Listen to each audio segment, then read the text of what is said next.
Hello everyone, welcome back to Chuck's Book Reviews. In this video, I want to talk about why theology and religion is needed and so important in fantasy books. As I've, sort of ramped up my fantasy reading, I've noticed that there's certain things that are so important to it, right? And the booktubers and the fantasy booktubers talk about these things all the time, myself included, and that is world building. World building, it seems that a lot of fantasy books can live and die by how good or how bad their world building is. There's different levels to world building. There's more simple sort of world building, and there's more complex world building with deep history, right? And so in this video, I want to go through several books. I got two, four, six, seven here, and I want to talk about the theology in these books and why it was so important and just what I love about it. Before I get into it, please like and subscribe and tell us if you guys like theology in your fantasy books. I know some people really don't like it, but let me know what you guys think. So, first starting off with Brandon Sanderson and Mistborn Era 1, I've got here The Final Empire. But really, the theology applies to the whole series. And religion is such a big thing throughout this whole series. And it was probably one of the things that gave it such a real feeling and what added so much to the world building. And I think Sanderson does it incredibly well, not just in The Final Empire, but in The Well of Ascension and The Hero of Ages. And with it, and I'm trying not to do any spoilers for for any of the books, just in case you haven't read them. But what I loved about the world building here is that it evolves. The theology and the religions evolve, and we go from the Lord Ruler, who himself is seen as a god, to another type of church that pops up later on in the series that has such a stronghold in on the people, not just the slaves, the Scar in this book who are the slaves, but also on just on everyone, just on everyone, and it has such far-reaching consequences. And as always, when it comes to religion, there's always the talk of religious fundamentalism and the evangelicals and all that good stuff. Like who's following the doctrine? Should you follow it word for word, literally, or is it metaphorical? And I think that comes up more in the later books in Mistborn Era 1. But it was fantastic the way it was done, the way it was explored. And in the series we have Scythe, who is a terraceman, and the terracemen are basically keepers and collectors of knowledge. And he spends a long time in this book, not in this book, in this series, telling everyone about the different religions. That's his speciality. He documents and teaches religions that have died in this world, and what they believed in, who they were, how the Lord Ruler kind of conquered them, and some were, I think, even predate the Lord Ruler. And Says is sort of our main religion guy. Like he's not like a priest or anything. He's more like a historian of sorts, like an anthropologist slash sociologist of sorts. And so yeah, he's just fantastic in this whole series. And you know, I had my critiques of this series that you think quite go down quite well with some Sanderson fans, but I respect the theology and I respect the religion. A Song of Ice and Fire. This is my favorite book in the series, and I think it's pretty much everyone's favorite book in the series, A Storm of Swords. But just speaking about the series as a whole, and obviously we saw some of the religious aspects in the TV show, right? With the Lord of Light in particular, and the gods of the North, the First Men, I believe they were called, and the forest. You got those trees, and you got all this backstory about the origins of these type of people. But what I love about the Song of Ice and Fire and this world is that in certain parts of the world that we're in through the characters, it just varies so much.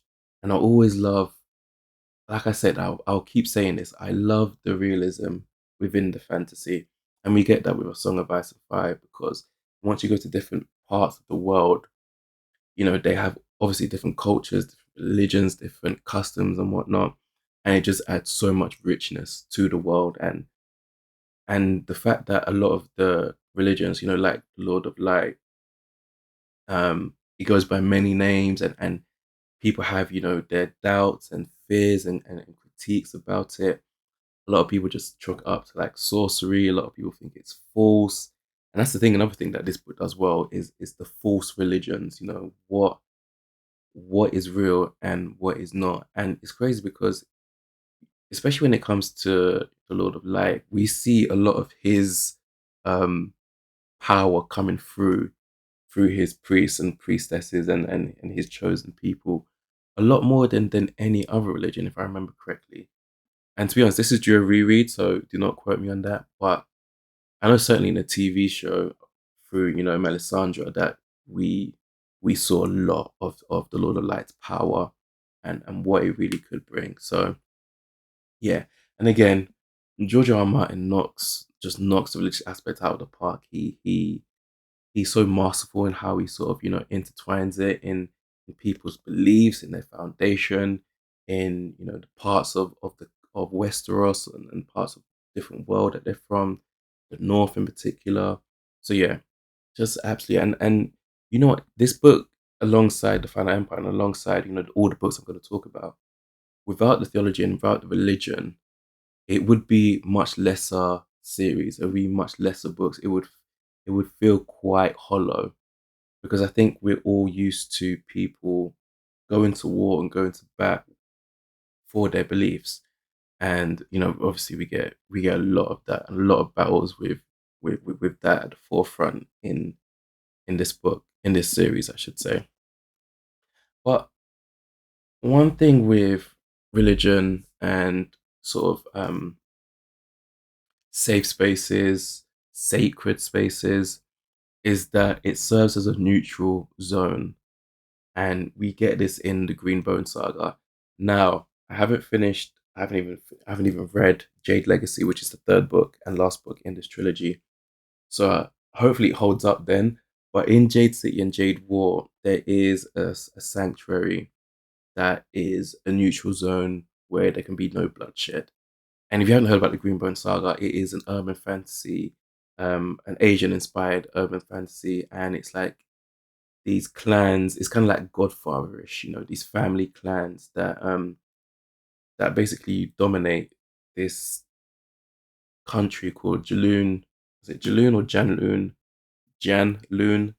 And they produce Jade, and Jade gives its trained users special powers. It enhances their speed and their strength and whatnot.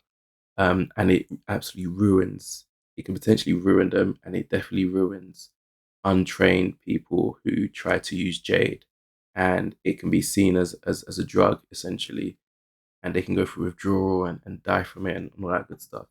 So this is big business, right? And in this world, we have two clans, No Peak and the Mountain Clan, who sort of fight over territory in this city, and over basically territory over the flow and the production and sale of jade. But in this book, there is some the religious aspects are a lot more dialed down, which I like, and it serves it well. It's nicely intertwined in A Song of Ice and Fire. It makes up a lot of the Final Empire and Mistborn Era One. But in this book is a lot more in this series, a lot more subtle, and we see it serve as a neutral zone for when times that the two leaders of the clans need to come together to kind of talk without the threat of bloodshed, without the politicking, where they can just speak candidly and knowing that they would not, do any sort of craziness or hurt each other or kill each other in the sacred temple. So, and I like that religion serves that aspect in the Greenbone saga, and it's very well done.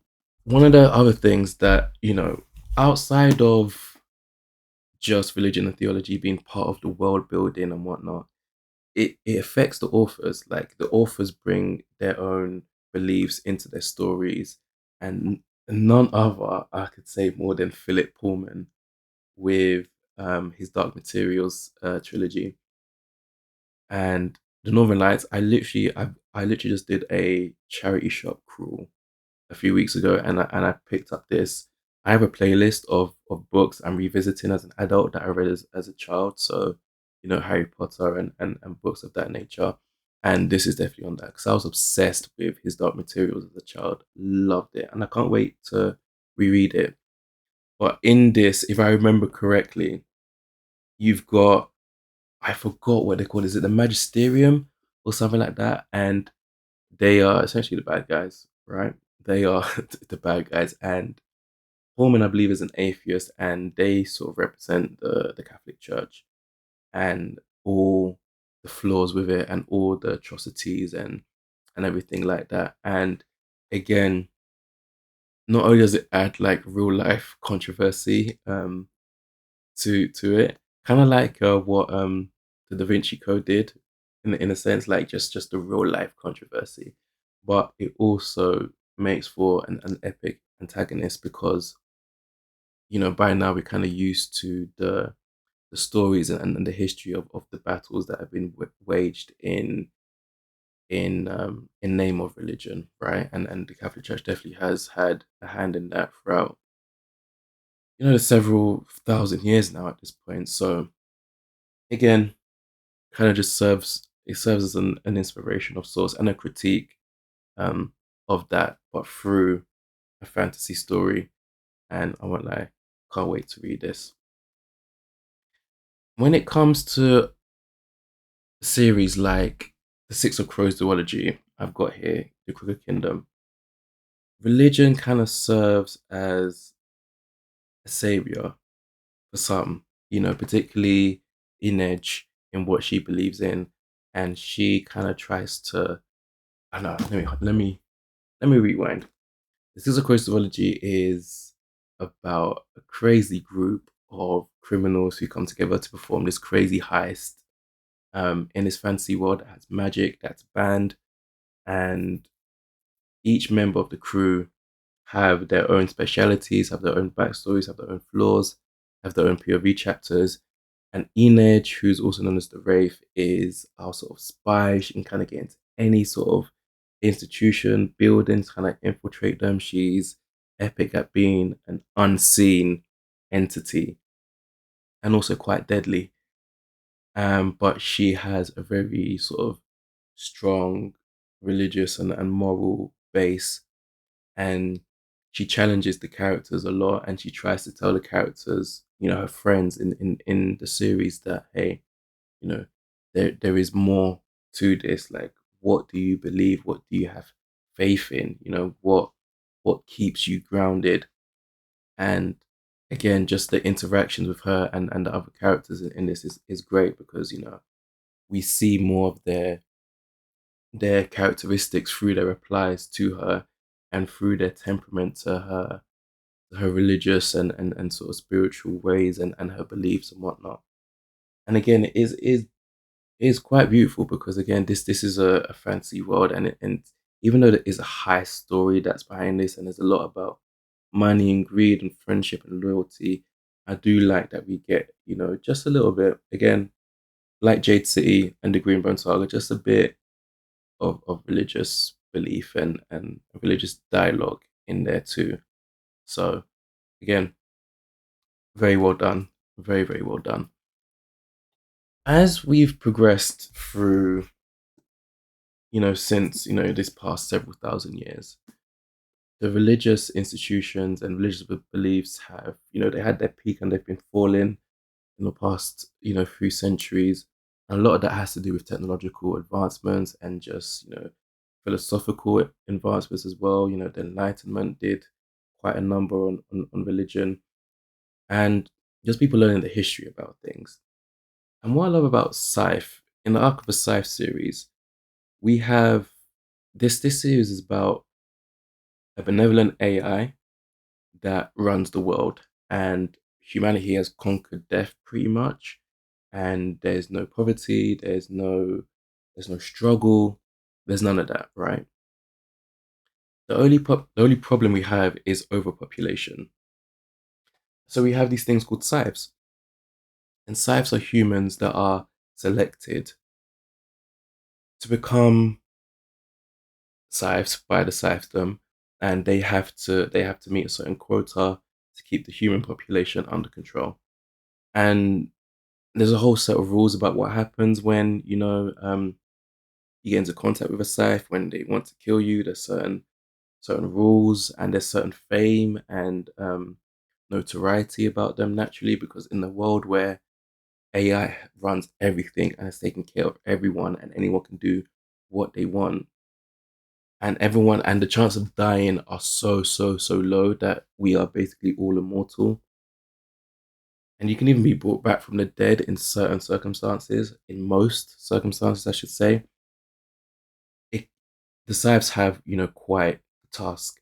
And in this world, we have the sort of religious group called the Tonists.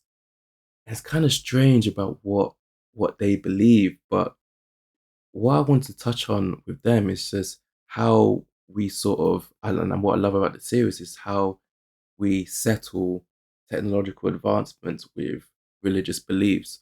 Because the Tonists in this series seem quite pathetic for what they believe in, and they're viewed like that in this world as a bit pathetic, like you're bugging. And religious people have always had to deal with that. But in this world with such technological advances, it's kind of just like, yeah, you really, really are bugging. Um, and I love how there's certain, the Tonys are beaten down upon in, culturally, I should say, and socially in so many ways. As the series progresses, it becomes an actual oppression that, is due to, the protagonist and the antagonist in this series, and the moves that they make and whatnot. And this is a fantastic series, by the way. Definitely, and I need to reread it. But it gets to a point where a lot of the Tonys don't lose hope, and a lot of the things that happen in the world kind of validate what they believe. And so it's kind of strange seeing, you know, not not like actions that aren't from a god, but from an AI, where and then you got these Tonists who believe it's from something higher. So it's an interesting mix of, technology and religion. So yeah, Arc of a Scythe definitely has that. And then I want to get to the Christians. Firstly, I'm going to talk about Harry Potter and Deathly Hallows. And J.K. Rowling, I remember reading about in an interview that, she kept her religious beliefs a secret. Otherwise, it would have spoiled, the last of this book, which, as we all know, and I will spoil this because it's Harry Potter, which is, Harry sacrificing himself for the greater good. And I kind of understood that, and I liked that aspect, and that's always stuck in the back of my mind, the fact that she kept it a secret, because otherwise people would have known what was going to happen. And then obviously you got books like and series like Narnia by C.S. Lewis, and he's a very famous, probably the most famous Christian apologist, and he incorporated that. I haven't actually read the books, by the way, but I know that he incorporated that into his books, quite a bit. So much so that I know some might find it off-putting, but I love that it's done. I love that J.K. Rowling took such inspiration from Christianity, because it was needed and it served a very, very, very vital purpose. And so it kind of just goes to show how much influence theology and religion have on all these books, all these fantasy books, even a bit of sci-fi that we're getting into with the Arc of a Scythe series. So I just wanted to talk about it and go through a couple of books where I think that it was important for a whole bunch of reasons. I hope you enjoyed the video. On your screen is a playlist of other book talks, other book stuff that I've done on this channel. Check it out. Thank you for watching and thank you for listening.